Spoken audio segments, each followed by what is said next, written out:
유럽 최고 군사회의가 발칵 뒤집혔습니다. 유럽 내 한국 공군에 대한 관심이 높아지고 있기 때문인데요. 여론마저 한국을 옹호하는 목소리가 높아지고 있다고 하는데 그 시작은 어느 기자의 기사 때문이었다고 합니다. 바로 알아보겠습니다. 안녕하세요. 저는 영국 출신 국제안보 저널리스트 엘리엇 브룩스입니다. 전 BBC 군사 전문 리포터로 일하며 나토와 아프간 그리고 이라크 등 수많은 전쟁터를 누볐습니다. 사람들은 제게 종종 위험한 곳을 찾아다니는 이유를 물어보곤 하죠. 저는 늘 같은 대답을 합니다. 진실은 현장에 있기 때문이라고요. 한국행 비행기에 오르기 전 노트북에 간단한 메모를 남겼어요. 한국은 실질적 독자 방공 능력이 부족하다. 미군 의존도 심각 상징적 공군력만 보유. 북한 무인기 영공 침투 사건 이후 국제 언론에서는 한국 공군의 대응력에 의문을 제기했습니다. 저 역시 그랬죠. 미군 없는 한국 방공은 그림의 떡에 불과하다는 생각이 들었습니다. 평택 공군기지에 도착했을 때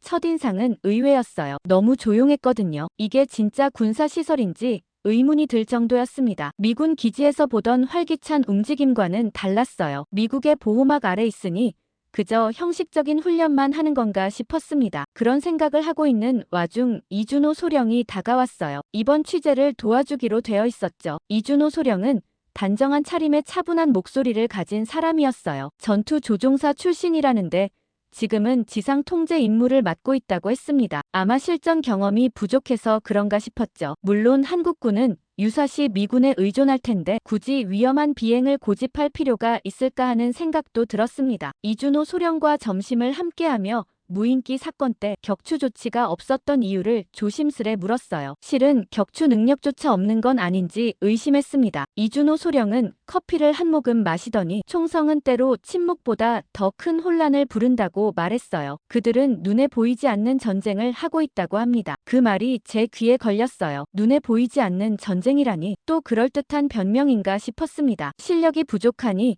그럴듯한 철학으로 포장하는 것 같았죠. 제가 본 전쟁은 포화와 폭발, 압도적인 화력이 승리를 결정했어요. 그날 오후 브리핑에서 이준호 소령은 북한 무인기 대응 매뉴얼을 보여줬습니다. 놀랍게도 격추는 최후의 선택이었어요. 미군이 실질적 방어를 담당하고 한국은 보조 역할을 하는 구조처럼 보였습니다. 그런데 이준호 소령이 정말 말도 안 되는 이야기를 했어요. 전쟁을 막는 가장 확실한 방법은 전쟁을 시작하지 않는 것이라고 하더라고요. 그건 힘이 부족한 자의 철학 같다고 생각하며 속으로 웃었죠. 그리고 그날 밤 숙소에서 노트북을 펼쳤어요. 한국은 미군 없이는 독자적 방위가 불가능하다는 첫인상이 더욱 확고해졌습니다. 하지만 무언가 이상했죠. 미군 없이 아무것도 못할 것 같은 한국 군인들은 자신감이 넘쳤습니다. 이들의 자신감은 어디서 오는 건지 궁금했죠. 그저 현실을 모르는 걸까?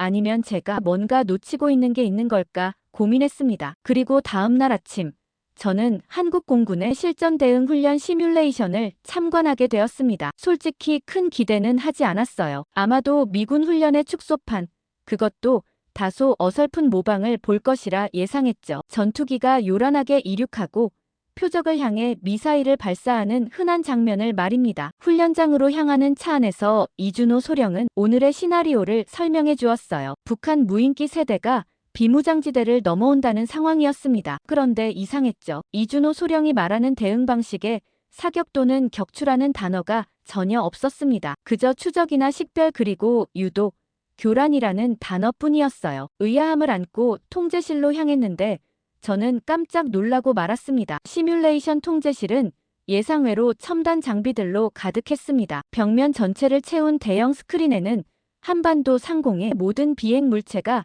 실시간으로 표시되고 있었죠. 미군 기술을 그대로 옮겨놓은 것 같았어요. 작동법을 제대로 아는 건가 하는 생각이 들었지만 이내 훈련이 시작되었습니다. 적 무인기 세대가 국경을 넘어오는 상황이 조성되었어요. 저는 F-15 전투기가 출격해 미사일로 격추하는 모습을 기대했습니다. 그런데 전혀 달랐어요. 전투기 2대가 긴급 발진했지만 무기를 장착하지 않았다고 하더라고요. 대신 무인기를 향해 특수 주파수를 발신하기 시작했죠. 저는 의아함을 감추지 못했습니다. 그런 저를 보고 이준호 소령은 전자전이라고 설명했어요. 그들은 무인기의 항법 장치를 교란해 원래 경로로 돌려보내고 있었던 겁니다. 총알 하나 쏘지 않고 피해도 없이요. 미사일이나 포탄 대신 주파수와 신호로 싸우고 있었어요. 그렇게 훈련은 계속되었습니다. 그런데 갑자기 GPS 재밍 시스템이 가동되었어요. 무인기가 갑자기 현 위치를 잃고 방향을 상실하는 모습이 화면에 나타났습니다. 그러자 특수 레이더 추적 시스템으로 무인기의 모든 행동을 감시했어요. 마치 투명 인간을 볼 수 있는 특수 안경을 쓴 것처럼 말이죠. 결과는 놀라웠어요. 세 대의 무인기 모두 한국 영공을 침범한 지 15분 만에 경로를 변경해 북한으로 되돌아갔습니다. 단 한 발의 총알도 단 하나의 미사일도 사용하지 않고요. 오히려 이런 기술을 미군이 배워야 하는 거 아닌가 싶은 생각도 들었죠. 그리고 이 작전에 엄청난 의문이 생겼습니다. 그리고 점심시간 저는 이준호 소령에게 물었습니다. 왜 그냥 쏘아 떨어뜨리지 않냐고요. 미국이라면 그렇게 했을 겁니다. 영국도 마찬가지고요. 그의 대답은 의외였어요. 파편이 떨어질 곳에는 우리 국민이 살고 있습니다. 그 순간 짧은 침묵이 흘렀습니다. 저는 처음으로 생각했어요. 전투에서의 승리만을 생각했던 제 시야가 얼마나 좁았는지를요. 이준호 소령의 말은 마치 단단한 돌이 호수에 떨어진 것처럼 제 마음에 파문을 일으켰습니다. 잊고 있었던 전쟁의 본질. 그것은 결국 누구를 위한 싸움인가라는 질문으로 귀결되는 것이었죠. 영국군이나 미군의 교범에서는 적의 경멸이 주된 목표였습니다. 하지만 이준호 소령의 눈빛에서 저는 다른 가치를 보았어요. 그것은 무기를 든 군인이 아닌 아침에 일어나 일터로 향하는 시민들, 학교에 가는 아이들, 그리고 평범한 일상을 살아가는 모든 이들을 향한 깊은 애정이었습니다. 이준호 소령은 이어서 말했어요. 군인으로서 가장 큰 명예는 화려한 훈장이 아니라 자신이 지키는 사람들이 평화롭게 잠들 수 있다는 것이라고요. 무인기를 격추하면 확실히 임무 완수라는 달콤한 성취감이 있을 겁니다. 하지만 그 잔해가 학교와 주택가에 혹은 농촌의 들판에 떨어져 무고한 이들이 다친다면 그것이 과연 진정한 승리일까요? 그의 말에서 저는 한국 군인들의 특별한 마음을 느꼈습니다. 그들에게 국민은 단순한 보호 대상이 아니었어요. 가족이자 이웃이자 자신의 일부였습니다. 한국의 역사가 그들에게 가르쳐준 것은 나라라는 것이 단순한 영토나 체제가 아니라 그 안에서 살아가는 사람들의 총합이라는 사실이었을 거예요. 제가 본 많은 나라의 군대는 국가를 위해 싸웠습니다. 하지만 이준호 소령과 한국 공군은 사람을 위해 싸우고 있었어요. 그 미묘하지만 본질적인 차이가 그들의 모든 전략과 결정의 기초가 되고 있었습니다. 그와 이동하던 중 기지 내부를 둘러보다 문득 눈에 띈 작은 액자 하나가 제 발걸음을 멈추게 했습니다. 통제실 한쪽 벽면. 누구도 쉽게 눈치채기 어려운 위치에 놓인 그 액자엔 한 남자의 사진이 들어있었어요. 공군 제복을 입은 그는 카메라를 향해 환하게 웃고 있었죠. 액자 아래에는 작은 명패가 달려 있었습니다. 김태호 중령. 영원히 기억하리라. 제 시선이 그 사진에 머물러 있을 때 이준호 소령이 다가왔어요. 그의 눈빛이 순간 흔들렸습니다. 마치 오래된 상처를 누군가 건드린 것처럼요. 이준호 소령의 표정에서 무언가 깊은 감정이 스쳐 지나가는 것을 느꼈어요. 그는 잠시 침묵하더니 곧 말을 이었습니다. 김태호 중령은 2년 전 북한 무인기 대응 중 추락 사고로 대한민국 영공을 지키다 목숨을 잃었다고요. 하지만 그가 말하지 않은 것이 있었죠. 그 사고를 이준호 소령이 직접 목격했다는 사실을요. 같은 하늘, 같은 임무에서 그는 동료의 추락을 지켜볼 수밖에 없었다고 합니다. 자세한 이야기는 하지 않았지만 이준호 소령은 제가 조금만 더 가까이 있었다면, 조금만 더 빨리 대응했다면 구할 수 있었을 거예요 라고 안타까워하며 얘기했죠. 그의 말에 가슴이 저려왔습니다. 공식적인 조사에서는 이준호 소령에게 어떤 책임도 물을 수 없다는 결론이 났다고 해요. 하지만 그는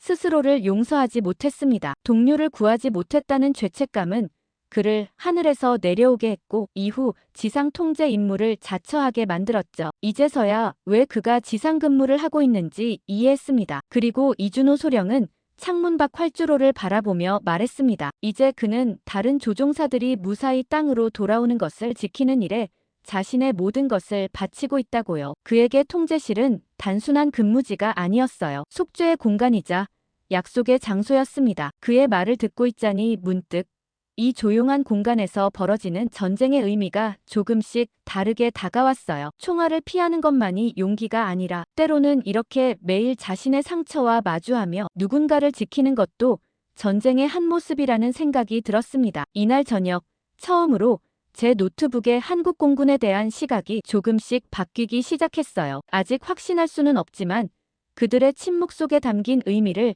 이해하고 싶어졌습니다. 그런데 그날 새벽 깜짝 놀랄만한 일이 일어났습니다. 새벽 3시 갑작스럽게 울린 알람 소리에 잠에서 깼습니다. 처음엔 제 휴대폰인 줄 알았는데 알고 보니 기지 전체에 울리는 비상경보였어요. 순간 심장이 빠르게 뛰기 시작했습니다. 이건 훈련이 아니었죠. 실제 상황이었습니다. 급하게 옷을 챙겨 입고 복도로 나오니 장교들이 빠른 걸음으로 통제실을 향해 움직이고 있었어요. 그들의 표정은 놀랍도록 차분했습니다. 마치 이런 상황을 수없이 겪어왔다는 듯이요. 모두 서두르는데도 혼란은 없었어요. 침착함 속에 담긴 긴장감.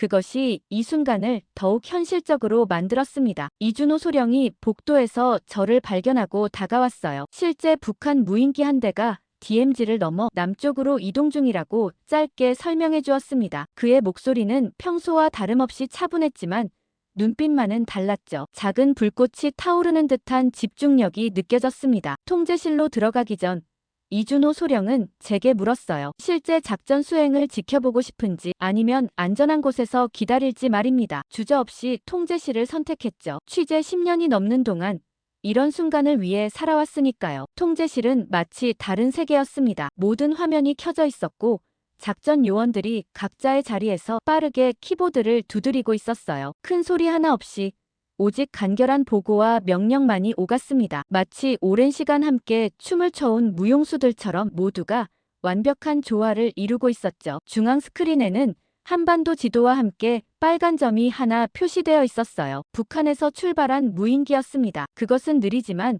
확실하게 남쪽으로 이동하고 있었어요. 목적지는 분명해 보였죠. 서울이었습니다. 이준호 소령은 즉시 작전 지휘를 시작했어요. 그의 지시는 간결했고 명확했습니다. F-15 전투기 2대가 긴급 발진 준비를 마쳤다는 보고가 들어왔죠. 그런데 놀랍게도 이준호 소령의 다음 명령은 실탄 장전 금지였습니다. 전투기는 무장하지 않은 채로 출격할 예정이었어요. 순간 의구심이 들었습니다. 실탄도 장전하지 않은 채 나간다는 게 이해가 안 됐죠. 그 순간 전투기 2대가 이륙했다는 보고가 들어왔습니다. 그들은 무인기와 직접적인 접촉 없이 일정 거리를 유지한 채 비행 중이었어요. 동시에 지상에서는 특수 전파 교란 장비가 가동되기 시작했습니다. 작전의 목표는 분명했어요. 무인기를 격추하는 게 아니라 원래 경로로 돌려보내는 것이었습니다. 이준호 소령의 얼굴에서는 어떤 감정도 읽을 수 없었어요. 그저 깊은 집중력만이 느껴졌죠. 그는 마치 체스 게임을 하듯 여러 단계를 미리 내다보며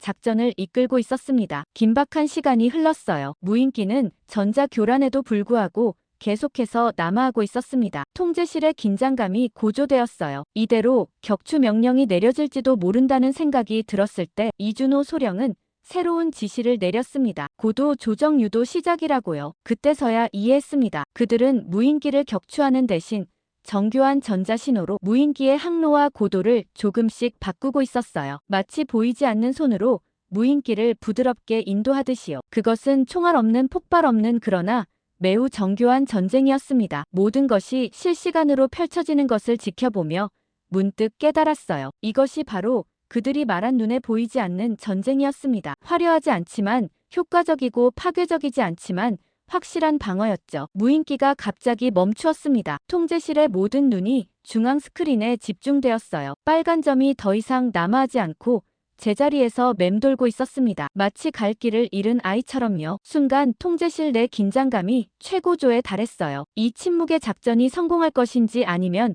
결국 격추 명령이 내려질 것인지 그 갈림길에 서 있었죠. 시간이 느리게 흘렀습니다. 무인기는 여전히 한자리에서 움직이지 않았어요. 마치 다음 행동을 결정하지 못하는 것처럼요. 그리고 갑자기 빨간 점이 방향을 바꾸기 시작했습니다. 천천히 그러나 확실하게 북쪽으로 향하기 시작했어요. 통제실에 잠시 침묵이 흘렀습니다. 그리고 이내 안도의 숨소리가 들렸죠. 무인기는 국경을 향해 계속 이동했고 마침내 북측 영역으로 완전히 돌아갔어요. 작전은 성공적으로 마무리되었습니다. 그것도 단 한 발의 총알 없이, 단 하나의 폭발 없이 말이죠. 이준호 소령은 차분하게 작전 종료를 선언했습니다. 그의 얼굴에는 승리의 미소가 아닌 조용한 안도감만이 스쳐 지나갔어요. 마치 당연한 결과를 얻은 것처럼요. 전투기들이 기지로 귀환한다는 보고가 들어왔고 모든 상황은 평소와 다름없이 조용히 마무리되었습니다. 믿기지 않았죠. 저는 숙소로 돌아가며 방금 일어난 일을 정리해 보았어요. 과연 이게 진짜 전쟁이라고 부를 수 있을까요? 제가 아프간에서, 이라크에서 본 그 치열한 전투와는 너무나 달랐습니다. 총성도 없었고 피해도 없었으며 심지어 일반 국민들은 아침에 일어나 뉴스를 보기 전까지는 어떤 위협이 있었는지도 모를 겁니다. 오늘 일은 뉴스로도 나가지 않을 예정이라고 하더라고요. 하지만 문득 깨달았어요. 어쩌면 이것이야말로 진짜 전쟁의 모습일지도 모른다는 생각이요. 피를 흘리지 않고 희생 없이 국민을 지키는 것, 그것이 궁극적인 승리가 아닐까요? 전쟁의 목적이 결국 평화를 지키는 것이라면 아마 이 조용한 전쟁이야말로 가장 이상적인 형태일 테니까요. 다음 날 저는 이준호 소령을 찾아가 물었습니다. 어째서 무인기를 그냥 격추시키지 않았느냐고요. 그의 대답은 의외로 단순했어요. 우리는 한 명의 생명도 잃지 않았습니다. 이것이 바로 우리가 원하는 결과입니다. 라고 말이죠. 그 말이 제 마음을 울렸습니다. 서방 세계에서는 종종 강한 군대를 공격적인 군대와 동일시하곤 했어요. 그곳에서 승리는 언제나 적을 제압하고 파괴하는 것을 의미했죠. 그러나 이곳 한국에서는 달랐습니다. 진정한 승리는 단 한 발의 총알도 발사하지 않은 채 위협을 막아내는 것이었어요. 그날 점심시간 기지 식당에서 우연히 작전에 참여했던 조종사 2명을 만났습니다. 그들에게 작전 중 어떤 기분이었는지 물었어요. 한 조종사는 미소를 지으며 대답했습니다. 처음엔 저도 총을 쏘고 싶었어요. 그게 더 쉬웠을 테니까요. 하지만 지금은 아니에요. 우리는 적을 파괴하기 위해서가 아니라 우리 국민을 지키기 위해 하늘에 오르니까요. 그날 저녁 제 노트북을 펼치고 오늘의 경험을 정리했습니다. 처음 한국에 왔을 때 가졌던 의구심과 오만함이 부끄러워졌어요. 이 조용한 나라는 제가 생각했던 것보다 훨씬 강했습니다. 그들은 단순히 미국의 보호 아래 있는 것이 아니었어요. 그들만의 방식으로, 그들만의 철학으로 하늘을 지키고 있었습니다. 무엇보다 깨달은 것은 발포가 없는 작전이야말로 진정한 지키는 전쟁이라는 사실이었어요. 그들은 단순히 적을 물리치는 것이 아니라 국민의 평화로운 일상을 지키고 있었습니다. 그리고 그 일상이 깨지지 않도록 가장 조용한 방식으로 위협을 제거했죠. 어쩌면 이것이 미래 전쟁의 모습일지도 모르겠다는 생각이 들었습니다. 총성 없는 승리, 희생 없는 방어. 한국 공군은 이미 그 미래를 살고 있었어요. 제 마음속에는 이준호 소령에 대한 궁금증이 가득했습니다. 취재를 핑계로 그의 생활관을 방문해도 되냐고 물었고 의외로 쉽게 허락을 받았어요. 이준호 소령의 생활관은 그의 성격처럼 단정했습니다. 필요한 것만 있고 불필요한 것은 하나도 없었어요. 창문 하나, 침대 하나, 작은 책상과 의자, 그리고 책꽂이에는 군사 전략과 항공 역학에 관한 책들이 가지런히 꽂혀 있었죠. 마치 오랜 수도승의 방을 연상케 하는 절제된 공간이었습니다. 그러나 그 단조로운 공간에서 유독 눈길을 끄는 것이 있었어요. 책상 위에 놓인 작은 액자였습니다. 김태호 중령과 이준호 소령이 함께 찍은 사진이었어요. 두 사람 모두 조종사 복장을 하고 있었고 활짝 웃고 있었죠. 그 옆에는 김태호 중령의 출격 명찰이 조용히 놓여 있었습니다. 저는 이날 이야기를 좀 더 자세히 들을 수 있냐고 물었고 이준호 소령은 천천히 의자에 앉았어요. 그날의 기억을 더듬기 시작했습니다. 북한 무인기 대응을 위해 출격했던 그날 평범한 임무처럼 시작되었다고 해요. 하늘은 맑았고 임무는 단순했습니다. 무인기를 발견하고 추적하고 필요하다면 경고 사격을 하는 것, 그게 전부였죠. 하지만 운명은 잔인했습니다. 갑작스러운 기체 이상이 김태호 중령의 전투기를 덮쳤어요. 처음에는 단순한 계기판 오류로 보였지만 상황은 순식간에 악화되었습니다. 이준호 소령은 그날의 무전교신을 또렷이 기억했어요. 계기판이 멈췄고 통제 불능이라고 말이죠. 김태호 중령의 마지막 말이었습니다. 몇 초 후 이준호 소령은 동료의 전투기가 하늘에서 불꽃을 그리며 추락하는 광경을 목격했어요. 그는 그 순간을 이렇게 표현했습니다. 마치 세상의 모든 소리가 사라진 것 같았다고요. 하늘은 아무 말도 하지 않았고 그저 무덤처럼 침묵했을 뿐이었다고 합니다. 이준호 소령은 자신이 할 수 있는 모든 것을 시도했다고 했어요. 관제탑에 긴급 구조 요청을 보내고 추락 지점을 정확히 파악하기 위해 낮게 비행했죠. 하지만 모든 것이 너무 빨랐습니다. 구조팀이 도착했을 때 김태호 중령은 이미 세상을 떠난 후였어요. 가장 가슴 아픈 것은 그 후였다고 합니다. 이준호 소령은 중령의 가족에게 이 소식을 직접 전해야 했어요. 유리처럼 깨지는 아내의 표정, 그리고 아직 어린 아들의 눈빛, 그 순간의 무게는 어떤 전투기보다도 무거웠다고 했습니다. 이준호 소령은 서랍을 열었어요. 그 안에는 작은 로봇 장난감이 들어있었습니다. 김태호 중령의 아들이 곧 생일이라고 했어요. 매년 그렇듯 이번에도 익명으로 선물을 보낼 예정이었습니다. 그저 아버지의 친구라는 메시지만 남긴 채로요. 왜 자신의 이름을 밝히지 않느냐고 물었을 때 이준호 소령은 잠시 창밖을 바라보았어요. 그리고 천천히 대답했습니다. 그것은 그의 책임이자 약속이라고요. 누군가의 이름은 잊히더라도 그 사람에 대한 기억은 책임의 방식으로 남아야 한다고 믿었습니다. 그날 이후 이준호 소령은 더 이상 하늘을 나는 것을 두려워하지는 않았다고 해요. 단지 그는 선택했습니다. 다른 조종사들이 안전하게 돌아올 수 있도록 지상에서 그들을 지키기로요. 마치 김태호 중령을 지키지 못했던 그날의 보상인 것처럼 그는 이제 모든 조종사의 안전을 책임지고 있었습니다. 생활관을 나오면서 이준호 소령의 마지막 말이 귓가에 맴돌았어요. 누군가는 하늘에서 싸우고 누군가는 지상에서 지킵니다. 하지만 우리 모두는 같은 하늘을 바라봅니다. 그날 밤 호텔방에서 창밖의 별을 바라보며 생각했습니다. 전쟁과 평화, 삶과 죽음, 그리고 그 사이에서 매일 조용히 싸우는 사람들에 대해서요. 그들의 침묵에는 깊은 울림이 있었습니다. 귀국 전날 한국의 마지막 아침이 밝았습니다. 호텔 창문을 열자 서울의 맑은 하늘이 눈에 들어왔어요. 여느 날과 다름없이 평화로운 도시의 모습이었죠. 이 평화를 지키기 위해 누군가는 매일 밤 조용한 전쟁을 치르고 있다는 사실을 이곳 사람들은 얼마나 알고 있을까요? 가방을 정리하다 문득 한국에 오기 전 작성했던 메모장이 눈에 띄었습니다. 펼쳐보니 첫 페이지에 선명하게 적혀 있었어요. 한국 공군 미군 의존, 방공력 상징적, 실질적 무력, 억제력 낮음. 그때의 저는 얼마나 오만했을까요?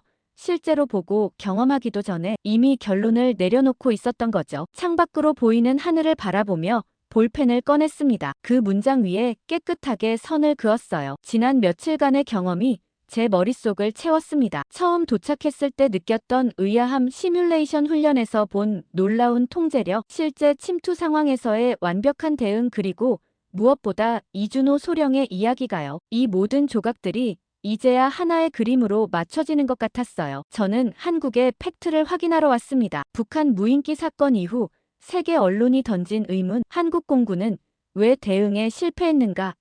라는 질문에 답하기 위해서였죠. 그런데 이제 깨달았어요. 그들은 실패하지 않았습니다. 그들은 다른 방식으로 성공했던 거예요. 마지막으로 이준호 소령을 만나기 위해 기지로 향했습니다. 그와의 작별 인사는 짧았지만 의미가 깊었어요. 제가 영국으로 돌아가 쓸 기사에 대해 말했을 때 그는 미소를 지으며 고개를 끄덕였습니다. 그리고 한 가지 부탁을 했죠. 사람들에게 전쟁의 진정한 승리는 총을 쏘지 않고도 이루는 평화라는 것을 알려달라고요. 출국 수속을 밟으며 이 나라에 대한 저의 시각이 얼마나 변했는지 실감했습니다. 처음에는 미군의 보호 아래 있는 작은 나라, 실질적 방어 능력이 부족한 상징적 군대로만 여겼었죠. 하지만 이제는 다르게 보입니다. 이 나라는 침묵 속에서도 강인함을 지니고 있었어요. 화려하지 않지만 효과적이고 공격적이지 않지만 확고한 그들만의 방식으로요. 비행기에 오르기 전 마지막으로 한국의 하늘을 올려다봤습니다. 맑고 푸른 하늘,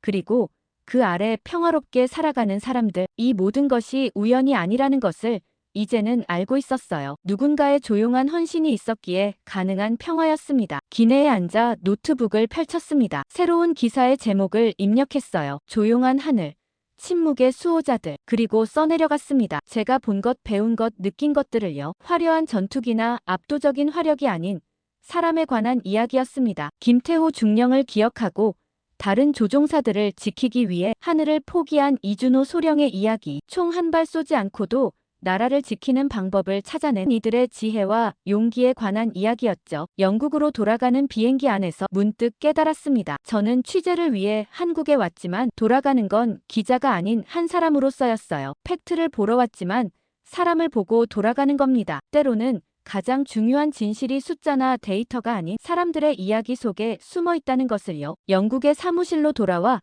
최종 보고서와 칼럼을 준비해 편집장님을 만나러 갔죠. 편집장은 제게 강한 비판적 시각으로 한국 공군의 한계를 파헤치라고 주문했었습니다. 그가 원했던 건 미군 의존과 독자적 방위 능력 부족, 북한 위협에 취약한 한국 같은 키워드였죠. 그는 제 보고서를 책상 위에 놓고 깊은 한숨을 내쉬었어요. 안경을 벗으며 이런 내용의 기사는 기대한 것과 다르다고 말했습니다. 그가 원했던 것은 한국의 아름다운 이야기가 아니라 적나라한 현실이라고 했죠. 로버트는 벽에 걸린 세계지도 앞으로 걸어가 한반도를 가리키며 이 작은 반도는 미국의 보호 없이는 하루도 버티지 못한다고 단언했습니다. 제가 본 것은 그저 포장된 진실일 뿐이라고 했어요. 그의 시각은 단호했습니다. 로버트에게 한국은 언제나 작은 나라였고 그 작은 나라가 제대로 된 방위 체계를 갖추고 있다는 건 믿기 어려운 이야기였어요. 그는 지난 30년간 냉전과 중동 분쟁을 취재해왔고 그의 눈에는 오직 화력과 무력 시위만이 진정한 억제력이었습니다. 로버트는 제가 목격한 조용한 대응이란 그저 무력함의 다른 표현일 뿐이라고 말했어요. 그는 서류 더미를 뒤적이며 한국이 매년 미국에 방위비를 지불하는 이유는 그들 스스로는 북한을 막을 수 없기 때문이라고 지적했습니다. 베트남전 참전 기자 출신인 로버트는 전쟁을 화려한 수사나 기술적 전략이 아닌 날 것의 현실로 보고 있었어요. 포탄이 터지는 소리, 부상당한 병사들의 신음, 그리고 압도적인 화력이 가져오는 승리. 그것이 그가 알고 있는 전쟁의 모습이었죠. 로버트는 한국 공군이 북한 무인기를 격추시키지 않은 건 그럴 능력이 없어서이며 제가 본 첨단 장비들 대부분이 미국 기술이라 한국은 독자적으로는 아무것도 아니라고 주장했습니다. 책상을 두드리며 로버트는 실제 전쟁이 일어나면 전자전으로 북한의 미사일을 막을 수 없고 결국 미군에 의존할 수밖에 없다고 단언했어요. 그리고 가장 충격적인 말이 나왔습니다. 로버트는 이 기사가 신문에 실리면 중국 측에서 받는 광고가 모두 끊길 것이라고 했어요. 최근 중국 기업들이 우리 신문에 상당한 광고비를 지불하고 있었는데 한국 공군의 우수성을 암시하는 기사는 그들의 심기를 건드릴 수 있다는 거였습니다. 특히 중국이 자국 군사력의 우수성을 국제사회에 선전하는 시점에서 동아시아의 작은 나라가 뛰어난 방위 체계를 갖추고 있다는 내용은 불편할 수 있다고 설명했어요. 로버트는 제게 기사를 다시 쓰라고 요구했습니다. 화려한 기술 뒤에 숨은 현실, 미군 철수 시 무력화될 한국의 방위체계, 북한의 위협 앞에 취약한 실상, 그것이 독자들에게 전해야 할 진짜 뉴스라고 주장했어요. 그리고 광고주들의 마음도 달래야 한다는 말을 덧붙였습니다. 로버트의 말에 저는 조용히 일어섰어요. 창밖으로 보이는 런던의 하늘은 흐린 구름으로 덮여 있었지만 제 마음만큼은 이제 그 어느 때보다 맑았죠. 깊은 숨을 들이마시고 그에게 눈을 마주쳤습니다. 광고주의 마음을 달래기보다 독자들이 중요한 거 아니냐고 얘기했습니다. 한국에서 본 것은 허상이 아니었고 그것은 다른 형태의 힘, 다른 형태의 용기였다고 설명했죠. 제 손에는 한국에서 찍은 사진 한 장이 들려 있었어요. 이준호 소령이 작전 통제실에서 무인기의 경로를 지켜보던 순간이었죠. 그 사진 속에는 화려한 무기도 압도적인 화력도 없었지만 그의 눈빛에서는 진정한 수호자의 결의가 빛나고 있었습니다. 로버트에게 전쟁을 총성과 포화로만 규정하고 있다고 말했어요. 하지만 제가 목격한 전쟁은 달랐고 그들은 총 한 발 없이도 나라를 지키고 있었죠. 로버트는 짜증스럽게 손을 휘저으며 그런 감상적인 이야기로는 신문이 팔리지 않는다고, 중국의 광고가 끊기면 회사에 큰 타격이 될 것이라고 다시 한번 강조했어요. 하지만 그의 말은 더 이상 제 마음을 흔들지 못했습니다. 20년 전 그가 저에게 진실보다 중요한 광고주는 없다고 가르치지 않았는지 물었어요. 그 말에 로버트의 표정이 미세하게 흔들렸죠. 지금 그가 말하는 것은 그때 그가 그토록 경멸했던 타협이라고 지적했습니다. 창가로 걸어가 멀리 보이는 도시의 풍경을 바라보았어요. 한국에서 배운 것은 단순한 군사력의 문제가 아니었고 그것은 국민을 생각하는 방식, 평화를 지키는 철학이었다고 설명했습니다. 우리가 쓰는 기사는 단순한 정보 전달이 아니라 세상을 바라보는 새로운 관점을 제시하는 것이어야 하지 않을까 물었죠. 그리고 기사를 그대로 내보내겠다고 말했어요. 만약 문제가 된다면 제가 책임을 지겠다고 했죠. 제 목소리에는 흔들림이 없었습니다. 진정한 저널리즘이란 때로는 불편한 진실을 말하는 것, 그리고 익숙하지 않은 진실도 전하는 것이라고 덧붙였어요. 로버트는 잠시 침묵했습니다. 그의 얼굴에는 분노와 고민,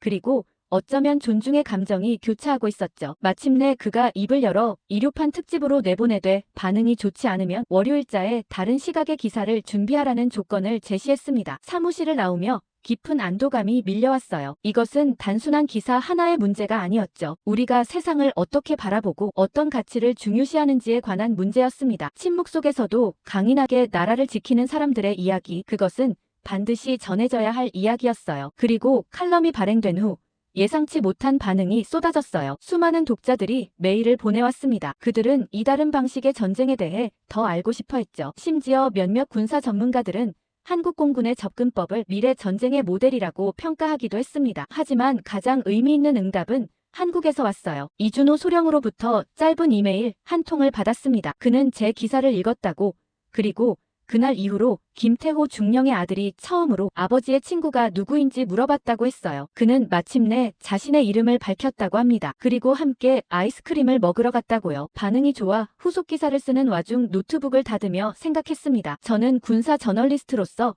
수많은 전쟁터를 다녀봤어요. 폭발음과 총성이 가득한 격전지 첨단 무기가 하늘을 가르는 현장, 그리고 그 모든 것이 전쟁의 본질이라고 생각했죠. 하지만 한국에서 저는 다른 종류의 전쟁, 다른 형태의 용기를 보았습니다. 때로는 총을 쏘지 않는 것이 가장 큰 용기일 수 있습니다. 때로는 침묵이 가장 강력한 무기일 수 있어요. 그리고 무엇보다 진정한 평화는 적을 무찌르는 것이 아니라 국민의 일상을 지키는 것에서 시작된다는 걸 배웠습니다. 이것이 제가 한국의 하늘에서 배운 교훈이었습니다. 그리고 이 교훈은 앞으로도 제 가슴속에 조용히 그러나 강하게 남아있을 것입니다. 한국 공군이 자랑스러우시다면 구독이나 좋아요, 댓글 꼭 남겨주세요. 그 돈 주고 이 땅을 왜 사요? 미쳤어요? 2009년 당시 200억가량의 부지를 매입하면서 한국 정부는 엄청난 비난을 받았었는데요. 지금 그 땅은 200억은커녕 10배를 더 줘도 매입이 어려울 지경으로 가치가 천정부지로 솟았습니다. 한국 정부가 그 땅을 왜 구입했는지, 그리고 어떻게 쓰이고 있는지 알아보겠습니다. 안녕하세요. 저는 뉴욕에서 부동산 디벨로퍼로 일하고 있어요. 부동산 디벨로퍼는 땅의 가치를 측정하고 해당 땅을 개발하기 위한 일을 하는 사람들이죠. 개인적으로 가장 성공적이었던 프로젝트는 2009년에 있었는데요. 아직도 2009년의 그날을 잊을 수가 없어요. 월요일 아침 출근 시간에 울린 전화벨 소리가 지금도 귓가에 생생합니다. 글로벌 파트너즈의 CEO가 갑자기 불러 맨해튼 32번가 부지 분석을 맡겼던 날이었어요. 당시 저는 수석 디벨로퍼로 일하고 있었지만 정부 요청에 의한 프로젝트는 처음이라 의아했죠. 알고 봤더니 한국 정부의 요청이라고 하더라고요. 저는 한국 정부라는 말을 듣자마자 의뢰서를 펼쳐봤고 해당 부지에 한국문화원을 짓고 싶다는 내용에 가슴이 뛰었습니다. 곧장 사무실로 돌아와 자료를 펼쳤죠. 주차장으로 쓰이고 있던 590제곱미터의 부지였는데 위치가 너무나 특별했어요. 엠파이어 스테이트 빌딩과 메디슨 스퀘어 가든이 가까이 있었고 지하철역도 바로 연결되어 있었죠. 게다가 코리아타운과도 가까워서 한국 문화를 알리기에 최적의 입지였어요. 분석 보고서를 작성하면서 이 부지의 잠재력에 더욱 확신이 들었습니다. 금융위기로 부동산 시장이 얼어붙었지만 오히려 지금이 투자할 기회라고 생각했어요. 한류 열풍이 불고 있었고 한국 문화에 대한 관심도 높아지고 있었으니까요. 밤늦게까지 사무실에 남아 자료를 검토하면서 이 부지가 가진 가능성을 하나하나 정리했습니다. 특히 주변 상권 분석에 많은 시간을 들였어요. 코리아타운의 매출 데이터를 수집하고 유동인구를 분석했죠. 놀랍게도 금융위기 속에서도 이 지역은 안정적인 성장세를 보이고 있었습니다. 한식당들은 문전성시를 이루었고 K뷰티 매장도 계속 늘어나고 있었어요. 부동산 가치 측면에서도 이 부지는 금광과 같았습니다. 지난 30년간의 맨해튼 부동산 가격 변동을 추적해보니 이 지역은 한 번도 가치가 하락한 적이 없었어요. 심지어 9.11 테러 이후에도 회복이 가장 빨랐던 곳이죠. 한국 정부의 보는 눈은 놀라웠고 투자 가치는 충분했습니다. 보고서를 들고 회의실로 향하는 발걸음이 가벼웠습니다. 하지만 회의실 문을 열자마자 부사장 마이클 앤더슨의 차가운 눈빛과 마주쳤어요. 그는 제 보고서를 훑어보더니 비웃듯 말했죠. 동양인들의 감상적인 발상이라고요. 한국 정부가 헛발질하는 거라고. 주차장 수익이 안정적인데 왜 위험을 감수하냐는 거였습니다. 앤더슨은 회의 내내 제 분석을 깎아내렸어요. 금융위기 때 이런 큰 투자는 미친 짓이라고 했죠. 하지만 저는 굴하지 않고 제 의견을 피력했습니다. 맨해튼의 부동산 가치는 절대 떨어지지 않을 거라고요. 오히려 지금이 투자할 때라고 설명했어요. 제가 준비한 프레젠테이션 자료를 하나씩 보여주며 설명했습니다. 지하철 노선도를 펼쳐놓고 접근성을 설명했고 주변 상권 분석 데이터로 성장 가능성을 입증했어요. 마지막으로 한류의 경제적 파급 효과를 보여주는 그래프를 제시하며 발표를 마무리했죠. 그러자 앤더슨이 갑자기 자리에서 벌떡 일어났습니다. 자료를 뒤적이며 허점을 찾으려 했지만 실패하자 이번에는 인신공격을 시작했어요. 제가 한국계라서 감정적으로 접근한다며 전문성이 결여된 분석이라고 몰아붙였습니다. 회의실의 공기가 순식간에 얼어붙었어요. 다른 임원들은 고개를 숙인 채 아무 말도 하지 않았죠. 하지만 저는 침착하게 대응했습니다. 오히려 제가 한국계이기 때문에 이 프로젝트의 가치를 더 잘 이해할 수 있다고 말했어요. 문화적 이해도가 비즈니스의 중요한 자산이 될 수 있다고 설명했죠. CEO는 결과가 어찌됐든 우린 돈 받고 할 일만 하면 되는 거라고. 한국 정부가 헛발질을 하든 말든 할 일을 하자며 회의를 마무리하셨죠. 회의가 끝나고 자리로 돌아온 저는 창밖을 바라보며 깊은 생각에 잠겼어요. 맨해튼의 빌딩 숲 사이로 석양이 비치고 있었는데 그 붉은 빛이 마치 저의 확신을 응원해주는 것만 같았습니다. 이곳에 한국문화원이 들어선다면 얼마나 멋질까 상상하며 다시 한번 용기를 내보기로 했어요. 그날 밤 사무실에 늦게까지 남아 추가 자료를 검토하면서 이 프로젝트가 단순한 부동산 개발이 아닌 문화의 교두보가 될 것이라는 확신이 들었습니다. 앤더슨의 편견 어린 시선이 오히려 저를 더 단단하게 만들어주었어요. 이제 남은 건 시간이 저의 판단이 옳았음을 증명해주는 일뿐이었죠. 다음날 현장에 직접 들러 맨해튼 32번가 부지를 둘러보던 그날 우연히 발견한 낡은 간판 하나가 제 발걸음을 멈추게 했어요. 간판에 흐릿한 글씨가 벽돌 사이로 보였습니다. 순간 가슴이 덜컥 내려앉았어요. 20년도 더 된 아버지의 세탁소 흔적이었죠. 아주 어렸을 때 아버지가 세탁소를 했던 기억은 있었지만 이곳이었을 줄은 상상도 할 수 없었어요. 어릴 적 매일 세탁소에서 시작된 하루가 떠올랐습니다. 아버지는 새벽 5시면 어김없이 세탁소 문을 열었어요. 맨해튼의 비즈니스맨들이 출근하기 전에 와이셔츠를 찾아가야 한다며 늘 서둘러 일을 시작하셨죠. 저는 학교 가기 전에 잠깐 들러 아버지의 아침 식사를 챙겨드리곤 했어요. 벽돌 틈에 남은 앵커볼트 자국을 손으로 더듬어 보았습니다. 그 자리에는 한때 아버지가 직접 만드신 나무 선반이 있었어요. 드라이클리닝된 옷들이 반짝반짝 걸려있던 그 선반에서 늘 특유의 세탁 냄새가 났었죠. 지금은 흔적조차 찾기 힘들었지만 20년 전 그날의 기억만은 선명했습니다. 1997년 IMF 외환위기 때였어요. 하루아침에 달러 가치가 치솟으면서 세탁소 운영이 힘들어졌죠. 세제값은 올랐는데 세탁비는 올리지 못했고 결국 아버지는 세탁소 문을 닫아야 했습니다. 당시 저는 고작 15살이었지만 아버지가 마지막으로 간판을 떼시던 날의 쓸쓸한 뒷모습을 잊을 수가 없어요. 이제 그 자리에는 허름한 주차장이 들어서 있었습니다. 한국 정부가 1,580만 달러에 매입하려 한다는 소식이 들리자 언론에서는 비판의 목소리가 높았어요. 금융위기 때 무리한 투자라는 지적이었죠. 하지만 저는 달리 생각했습니다. 부동산 분석 자료를 검토하면서 옛 기억이 하나둘 떠올랐어요. 아버지의 세탁소가 있던 이 거리는 당시에도 한인들의 삶의 터전이었습니다. 힘들 때마다 서로 돕고 의지하며 살았죠. 지금도 코리아타운은 여전히 그 정신을 이어가고 있었어요. 현장 조사를 위해 주변 상인들을 만나보았습니다. 20년 전 아버지를 기억하는 분들이 아직도 계셨어요. 세탁소 박사장 딸이 이제 이런 큰 회사 디벨로퍼가 됐다며 기뻐해 주셨죠. 그분들은 하나같이 이곳에 한국문화원이 들어선다는 소식을 반겼습니다. 투자 가치를 분석하면서 더욱 확신이 들었어요. 이 부지는 단순한 금액 이상의 의미가 있었죠. 한때 이민자들의 고단한 삶이 새겨졌던 이곳에 이제는 당당히 한국 문화를 알리는 랜드마크가 들어설 거라고 생각하니 가슴이 뭉클했습니다. 비판적인 시각을 의식해 더욱 꼼꼼히 자료를 준비했어요. 주변 부동산 시세 변동 추이부터 향후 개발 가치까지 하나하나 분석했죠. 수치로 보면 1,580만 달러는 결코 높은 금액이 아니었습니다. 오히려 금융위기로 인한 기회였어요. 그날부터 더욱 업무에 박차를 가했습니다. 매일 야근하느라 바빴죠. 비가 내리던 어느 저녁 사무실에 늦게까지 남아 자료를 정리하고 있었어요. 그러다 문득 앤더슨의 책상 위에 놓인 서류 한 장이 눈에 들어왔습니다. 그의 책상은 늘 깔끔했는데 유독 그날은 서류들이 어지럽게 늘어져 있었죠. 무심코 본 서류의 헤더에는 파라다이스 카지노 개발이라고 적혀 있었어요. 순간 머리가 멍해졌습니다. 그 서류에는 맨해튼 32번가 부지를 카지노로 개발하는 계획이 상세히 적혀 있었어요. 앤더슨은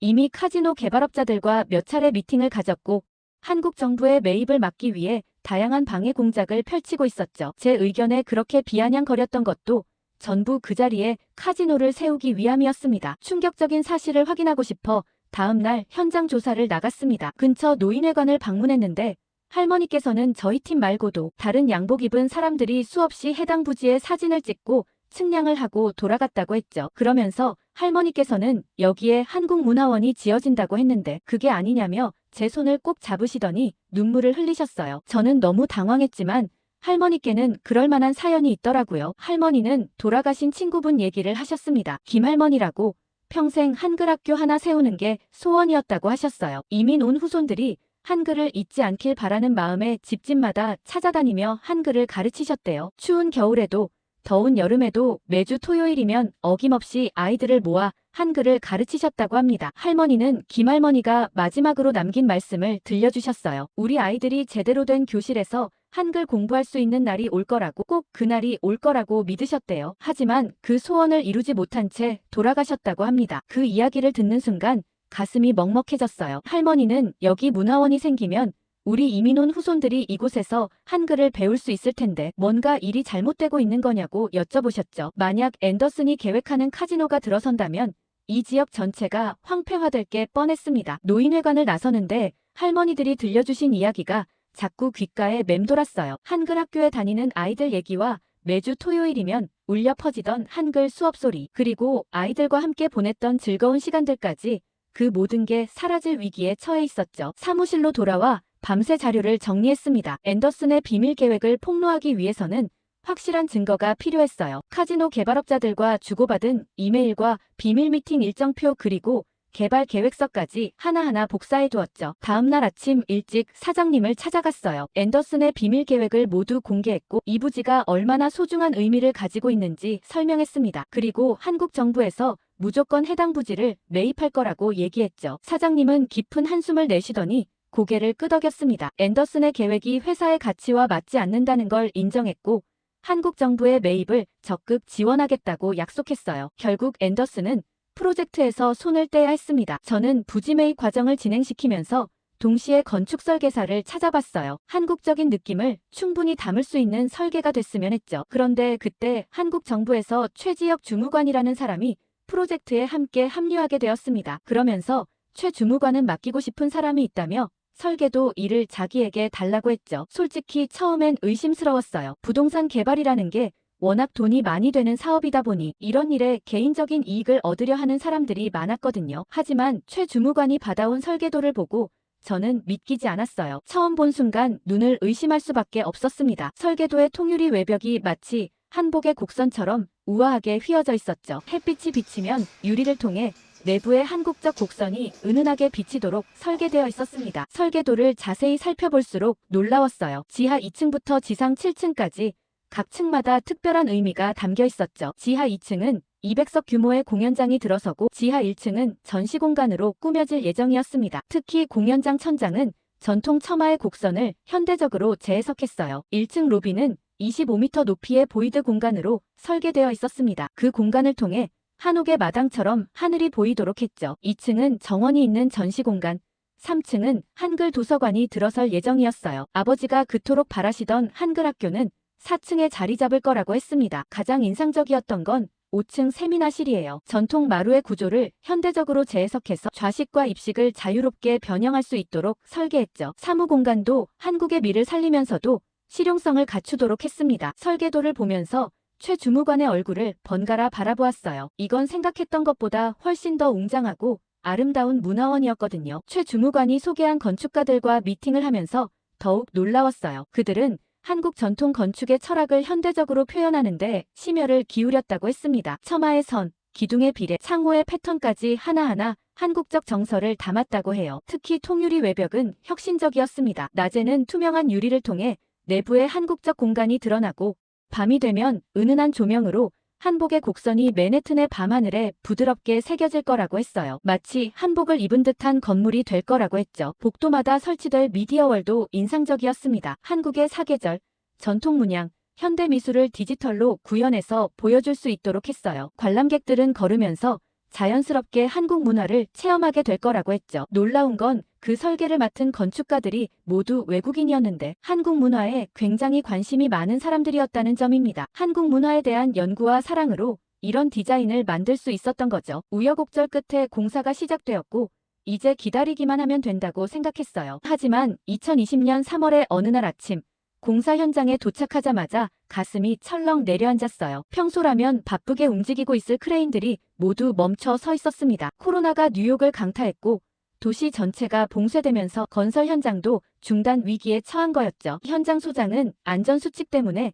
공사를 일시 중단해야 한다고 했어요. 작업자들의 안전이 우선이라는 말에 동의하면서도 한편으로는 불안했습니다. 공사가 지연될 때마다 비용은 눈덩이처럼 불어날 테니까요. 그런데 이상한 점을 발견했어요. 다른 현장들은 방역 수칙을 지키면서 조금씩 공사를 재개하고 있는데 우리 현장만 계속 제자리였습니다. 알고 보니 앤더슨이 또다시 방해 공작을 펼치고 있었죠. 최 주무관은 서울의 성공적인 방역 사례를 들려주었어요. 한국의 건설 현장들이 어떻게 코로나 상황에서도 공사를 진행하고 있는지 상세히 설명해 주었죠. 그의 이야기를 현장에 적용해 다시금 공사를 시작했습니다. 하지만 앤더슨은 보건당국에 우리 현장이 방역 수칙을 제대로 지키지 않는다고 거짓 신고를 넣었어요. 심지어 익명의 제보자를 동원해 현장의 안전 문제를 지적하는 기사까지 내보냈습니다. 공사 재개를 앞두고 현장 점검이 필요하다며 불필요한 행정 절차를 계속 만들어냈죠. 더 놀라운 건 현장 인부들을 빼가려 한다는 소식이었어요. 앤더슨은 자신과 친분이 있는 건설사를 통해 우리 현장의 핵심 인력들에게 더 높은 일당을 제시했습니다. 코로나로 일거리가 없는 상황에서 인부들을 유혹하려 한 거죠. 매일 아침 텅 빈 현장을 바라보는 일이 고통스러웠어요. 멈춰선 크레인과 덮여있는 자재들 그리고 적막한 공사장까지 모든 게 시간과의 싸움이었습니다. 공사가 지연될수록 예산은 초과되고 결국 프로젝트 전체가 위험해질 수 있었죠. 어느 날은 현장 게이트가 굳게 잠겨 있었어요. 알고 보니 앤더슨이 시 당국에 우리 현장의 안전검사가 미흡하다고 신고한 거였습니다. 재검사를 받기까지 최소 2주가 걸린다고 했죠. 분명 그의 입김이 작용했을 거예요. 그러자 최 주무관이 침착하게 상황을 정리하기 시작했어요. 우선 그는 한국의 건설사들과 화상회의를 주선했습니다. 방역과 공사를 동시에 진행하는 노하우를 전수받았죠. 현장을 구역별로 나누고 인원을 분산시키는 방식부터 작업자들의 동선 관리까지 세세한 지침을 받을 수 있었어요. 덕분에 현장 인부들도 쉽게 이해하고 작업 효율을 높일 수 있었죠. 특히 인상적이었던 건 최 주무관이 가져온 K방역 건설 현장 매뉴얼이었습니다. 그는 이 매뉴얼을 영어로 번역해 뉴욕시 당국에 제출했어요. 우리의 방역 계획이 충분히 안전하다는 것을 증명해낸 거죠. 앤더슨이 시 당국에 우리 현장의 안전 문제를 제기했을 때도 최 주무관은 침착하게 대응했습니다. 한국의 성공 사례를 바탕으로 우리 현장의 안전관리 체계를 설득력 있게 설명했어요. 결국 시 당국도 우리의 방역 계획을 인정할 수밖에 없었죠. 그리고 가장 문제가 됐던 현장 인부들의 이탈을 막는 것도 최 주무관의 아이디어였어요. 그는 한국처럼 작업자들에게 위험 수당을 지급하자고 제안했습니다. 코로나 상황에서도 현장을 지키는 인부들의 노고를 인정하고 보상하자는 거였죠. 그와 동시에 최 주무관은 법무팀과 긴밀히 협력했어요. 그의 허위 신고에 대한 증거를 수집했고 불필요한 행정 절차에 대해서도 법적 대응을 준비했습니다. 동시에 시 당국과도 긴밀히 소통하며 우리의 안전관리 체계를 인정받았죠. 마침내 6월이 되어서야 공사를 재개할 수 있었어요. 첫날 아침 크레인이 다시 움직이기 시작하는 걸 보면서 눈물이 났습니다. 앤더슨의 방해에도 불구하고 우리는 포기하지 않았어요. 오히려 이 위기를 통해 현장의 단합력은 더욱 강해졌죠. 비록 코로나로 인해 예상보다 공정이 늦어졌지만 오히려 현장을 더 끈끈하게 만들어주었습니다. 안정적으로 공사가 재개되던 어느 날 저녁이었어요. 늦게까지 서류를 검토하던 최지혁 주무관과 마지막 커피를 마시며 대화를 나눴습니다. 15년 동안 이 프로젝트를 위해 헌신한 그에게 문득 궁금증이 들었어요. 왜 이렇게까지 열정을 쏟는 건지 물어보고 싶었죠. 처음엔 대답을 망설이던 최 주무관의 표정이 무거워졌어요. 그는 자신의 어린 시절 이야기를 들려주었습니다. 아버지의 해외 발령으로 일본 도쿄에서 초등학교를 다녔다고 해요. 당시만 해도 한국은 일본에 비해 경제적으로 많이 뒤처져 있었죠. 학교에서 유일한 한국인이었던 그는 매일 같은 질문을 받았다고 해요. 한국에도 텔레비전이 있냐고, 집에서 김치만 먹고 사냐고. 어떤 아이들은 한국이 가난한 나라라며 놀리기도 했답니다. 가장 괴로웠던 건 문화 수업 시간이었다고 해요. 일본의 전통 문화를 배우는 시간에 자신의 나라 문화를 소개해달라는 선생님의 요청을 받았지만 아무것도 말하지 못했다고 합니다. 친구들의 괴롭힘이 걱정되었기 때문이었죠. 어느 날은 다 같이 보는 교과서에 임진왜란이 문화교리로 표현되어 있는 걸 보고 충격을 받았다고 해요. 하지만 반박하지 못했죠. 그저 고개를 숙이고 있을 수밖에 없었다고 합니다. 10살의 어린 나이였지만 그때 결심했다고 해요. 언젠가는 꼭 우리 문화의 우수성을 세계에 알리겠다고, 한국인임이 자랑스러워지는 그날까지 힘쓰겠다고 말이에요. 최 주무관은 잠시 말을 멈추고 창밖을 바라봤어요. 맨해튼의 야경이 눈부시게 빛나고 있었죠. 그러면서 그는 말했습니다. 지금 한국은 달라졌다고요. 한국의 모든 것들이 세계인의 사랑을 받고 있다고요. 하지만 아직도 갈 길이 멀다고 했어요. 단순한 유행이 아닌 문화 강국으로서의 위상을 확고히 해야 한다고 말이죠. 이 문화원이 바로 그 시작점이 될 거라고 믿는다고 했습니다. 그래서 이 프로젝트가 힘들어도 포기할 수 없었다고 해요. 최 주무관은 문화원 건물을 올려다보며 미소를 지었어요. 이제는 뉴욕 한복판에서 당당히 한국 문화를 선보일 수 있게 됐다고, 더 이상 어떤 아이도 자신처럼 고개를 숙이지 않아도 된다고 말했습니다. 밤이 깊어갔지만 우리는 그렇게 오랫동안 이야기를 나눴어요. 서로 다른 이유로 시작된 우리의 여정이 이렇게 아름다운 결실을 맺게 될 줄은 몰랐다고 말이에요. 최 주무관의 어린 시절 상처가 오히려 우리 모두의 자부심이 되어 돌아온 거죠. 그렇게 순탄하게 마무리될 줄 알았던 어느 날 더 큰 폭풍이 몰아쳤어요. 중국의 거대 부동산 재벌 그룹 진룽이 우리 부지 매입을 시도한 겁니다. 그들은 한국 정부가 투자한 금액의 2배를 제시하며 강하게 압박해왔어요. 부지 매입을 앞두고 진룽그룹의 부회장이 우리 사무실을 찾아왔던 날이었어요. 그는 고급스러운 정장 차림으로 의자에 앉아 오만한 태도로 말했습니다. 한국 정부가 제시한 금액의 2배를 주겠다면서 이민자들이 운영하던 허름한 세탁소나 식당이 있던 자리에 무슨 문화원이냐며 비웃었어요. 순간 1980년대 초반 어느 추운 겨울날의 기억이 떠올랐습니다. 아버지의 세탁소에서 있었던 일이었죠. 그날도 아버지는 새벽부터 일을 시작하셨어요. 월스트리트 직원들의 와이셔츠를 아침 일찍 전달해야 했기 때문입니다. 그런데 한 중국계 사업가가 찾아와 세탁물을 돌려달라며 큰 소리를 쳤어요. 자신의 실크 셔츠가 망가졌다며 터무니없이 비싼 배상금을 요구했죠. 사실 그 셔츠는 이미 오래되어 낡은 것이었는데도 새 옷이었다며 우겼습니다. 아버지는 고개를 깊이 숙이며 사과하셨어요. 부족한 영어로 설명하려 애쓰셨지만 그 사업가는 더욱 거세게 소리를 질렀죠. 당신 같은 이민자들은 이런 고급 옷을 다룰 자격도 없다며 무시했다고 해요. 결국 아버지는 한 달 수입을 모두 털어 배상금을 지불하셨습니다. 그날 밤 아버지는 처음으로 소주를 드셨어요. 하지만 다음 날도 어김없이 새벽 4시에 일어나 세탁소 문을 여셨죠. 진룽 부회장을 바라보며 그날의 기억이 떠올랐어요. 처음에는 단순한 매입 제안인 줄 알았습니다. 하지만 최지혁 주무관이 숨겨진 진실을 파헤치기 시작했어요. 그가 발견한 건 앤더슨의 오래된 비리였죠. 2년 전 일본의 파친코 그룹과 손을 잡고 이 부지를 카지노로 개발하려 했다가 그때는 실패했지만 이번에는 중국 자본과 손잡고 다시 시도하고 있었던 거예요. 놀라운 사실은 따로 있었습니다. 진룽그룹이 제시한 매입가는 실제 시장 가치보다 터무니없이 높았어요. 최 주무관의 조사 결과 이 부지를 초고층 카지노 단지로 개발해 중국 자본 세탁의 거점으로 활용하려 했다는 사실이 드러났죠. 앤더슨은 교묘하게 움직였어요. 진룽그룹의 고위 임원들을 비밀리에 만나고 우리 회사의 내부 정보를 유출했습니다. 심지어 한국 정부의 재정 상황이 어렵다는 거짓 정보를 퍼뜨리며 매각을 유도하려 했죠. 위기의 순간은 어느 날 아침에 찾아왔어요. 진룽그룹의 회장이 직접 서울을 방문해 문화체육관광부 고위 관계자들을 만났다는 소식이 들려왔습니다. 매입가를 3배로 올리겠다는 제안을 했다고 해요. 하지만 최 주무관이 결정적인 증거를 확보했습니다. 앤더슨이 진룽그룹으로부터 거액의 자문료를 받아왔다는 계좌 내역이었어요. 게다가 일본 파친코 그룹과의 거래 내역도 함께 발견됐죠. 모든 증거를 들고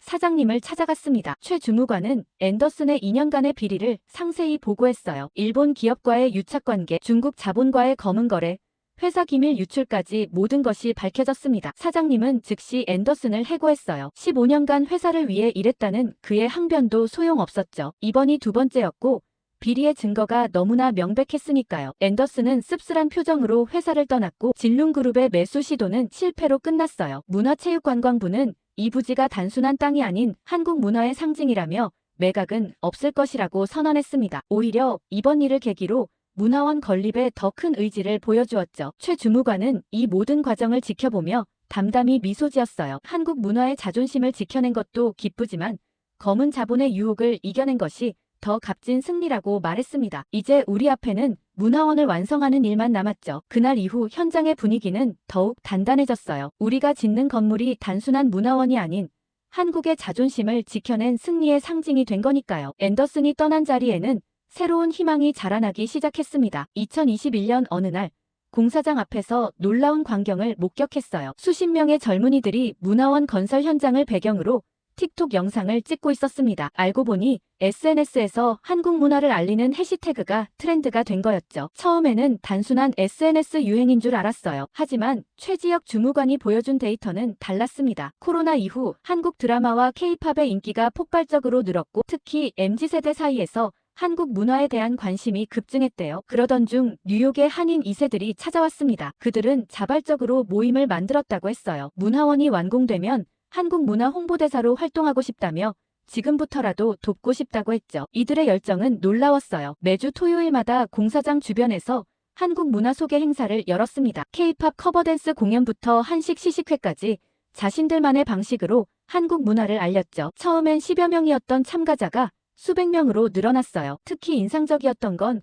그들의 전문성이었습니다. 콜롬비아대 건축학과 학생들은 문화원 설계의 우수성을 설명하는 영상을 제작했고 NYU 예술학과 학생들은 한국 전통 문양의 현대적 재해석을 주제로 전시회를 열었어요. SNS에서의 반응도 폭발적이었죠. 공사 과정을 담은 타임랩스 영상이 수백만 뷰를 기록했고 문화원 완공 후 운영될 프로그램에 대한 기대감도 높아졌습니다. 특히 K-드라마 촬영 장소로 활용하자는 제안이 화제가 됐어요. 젊은이들의 참여는 공사 현장의 분위기도 바꿔놓았습니다. 작업자들은 자부심을 갖게 됐고 공정률도 눈에 띄게 향상됐어요. 그들은 자신들이 단순한 건물이 아닌 문화의 상징을 만들고 있다는 걸 깨달은 거죠. 최 주무관의 제안으로 디지털 타임캡슐 프로젝트도 시작했습니다. MZ세대들의 한국 문화 체험 사연을 모아 건물 기초석에 저장하기로 한 거예요. QR코드만 찍으면 그들의 이야기를 볼 수 있게 했죠. 어느 날은 한 할머니가 눈물을 흘리며 찾아오셨어요. 손녀가 한국어를 배우기 시작했다며 문화원이 생기면 함께 오고 싶다고 하셨대요. 3대가 함께 한국 문화를 나눌 수 있는 공간이 생긴다는 게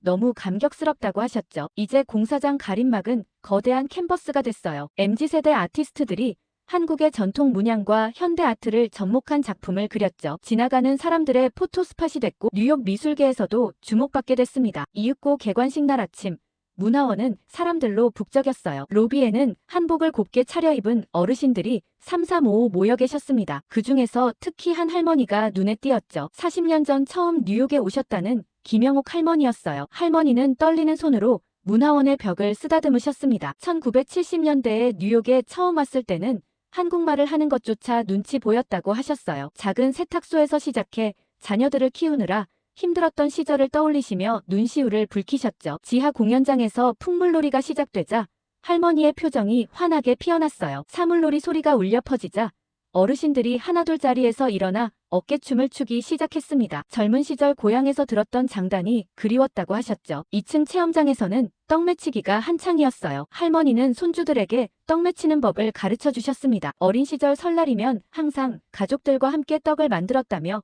그때 이야기를 들려주셨죠. 손주들은 처음 해보는 떡매치기에 신이 났어요. 3층 도서관에 들어서자 할머니는 한글로 가득한 책장 앞에서 한참을 서 계셨어요. 주말마다 손주들을 한글 학교에 데려다주며 꿈꿨던 날이 드디어 왔다고 하셨습니다. 한글책이 가득한 도서관이 생길 거라고는 상상도 못했다고 하시며 눈물을 훔치셨죠. 4층 한식 체험관에서는 더욱 감동적인 장면이 연출됐어요. 할머니는 김치 담그기 시범을 보이셨습니다. 외국인들이 할머니의 솜씨에 감탄하며 박수를 쳤고 할머니는 쑥스러운 듯 미소를 지으셨죠. 점심시간 할머니는 문화원 식당에서 손주들과 함께 떡국을 드셨어요. 40년 전 처음 뉴욕에 왔을 때는 떡국 떡 하나 구하기도 힘들었다며 이제는 이렇게 좋은 곳에서 시간을 보낼 수 있다는 게 꿈만 같다고 하셨습니다. 오후에는 전통놀이 한마당이 벌어졌어요. 할머니는 손주들과 함께 윷놀이를 하셨습니다. 윷가락을 던질 때마다 환호성이 터져나왔고 할머니의 눈가에는 행복한 눈물이 맺혔죠. 저녁 무렵 할머니는 문화원 앞에서 가족 사진을 찍으셨어요. 3대가 함께 한복을 입고 찍은 사진이었습니다. 할머니는 사진을 찍으시며 이제 우리도 뉴욕에 자랑스러운 문화원이 생겼다고 말씀하셨죠. 할머니는 돌아가시기 전에 저를 꼭 안아주셨어요. 고생 많았다며 이제 우리 후손들은 당당하게 한국인임을 자랑할 수 있게 됐다고 하셨습니다. 그 말씀에 저도 모르게 눈물이 났죠. 이제 매일 아침 문화원 문을 열 때마다 그날의 기억이 떠오릅니다. 할머니의 눈물에 담긴 40년의 시간, 그리고 이제야 꽃 피운 자부심을 생각하면 가슴이 뭉클해져요. 이곳은 단순한 건물이 아닌 우리 이민자들의 꿈과 희망이 담긴 공간이 된 거죠. 해가 저물어도 문화원은 밝게 빛났어요. 행사를 마치고 돌아가는 할머니의 뒷모습을 바라보며 생각했습니다. 우리는 마침내 뉴욕 한복판에 우리의 자부심을 세운 거예요. 15년의 긴 여정이 이토록 값진 결실을 맺을 줄은 몰랐습니다. 오늘 사연 어떻게 들으셨나요? 모두가 욕하던 땅을 매입했던 한국 정부의 결정이 큰 가치로 돌아왔는데요. 미국에 가면 꼭 한번 문화원을 들러보고 싶은 마음이 들었습니다. 오늘 사연에 대한 생각 댓글 많이 달아주시고 다음에 더 좋은 사연으로 돌아오겠습니다. 감동 필름이었습니다.